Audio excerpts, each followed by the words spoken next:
So I am a content creator. That's how I make my money, and that's a passion of mine. So I say if you're trying to make $1 million, you should focus on what you're passionate about and how you can also create a stream of revenue outside of it. So whether that be photography, whether that be e-commerce, if you're passionate about a product or an item or some kind of overall business venture, put your all into it with your passion of that and sort of, drive revenue that way. Who helped you get to where you are today?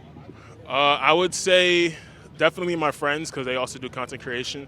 But God, God, huh? he's the number one. He's who made me who I am to get where I am. Do you, So do yeah, you feel like money can make you forget about God?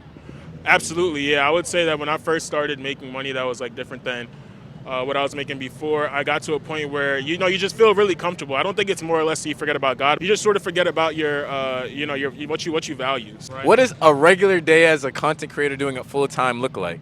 Okay, so I would say, it varies depending on the type of content creator that you are and what type of content you're creating. So there's, for example, there's beauty creators, there's creators in fashion, there's creators like myself in lifestyle. I more or less am focusing on how I can upgrade my lifestyle so that I can showcase that to my audience, whether that be that I'm, learning new ways to keep my place organized or learning new mindset tricks and habits.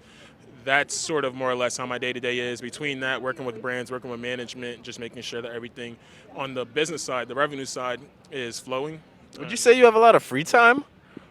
I feel like all of your time is free time, so it's really how you use it. That's the thing about it. With being a full-time content creator, every single minute you can choose whether you want to, create content or whether you're trying to chill, whether you want to invest in a business or whether you want to just sit back. So you really have to decide how you're using your time because all your time is really up to you to utilize.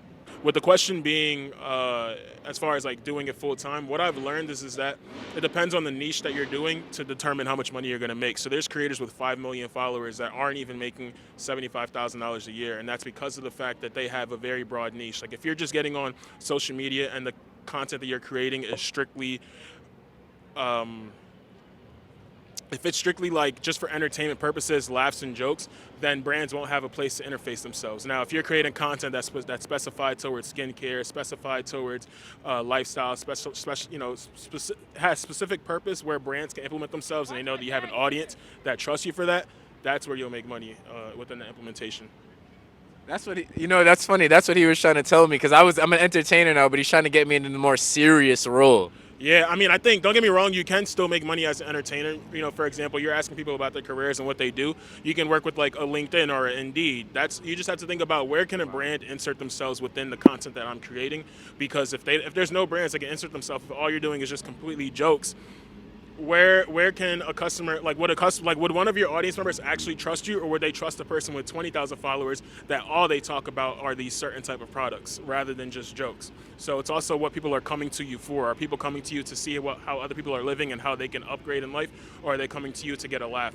Because that's going to determine who they're purchasing from, which is going to determine where the brands want to spend their money at.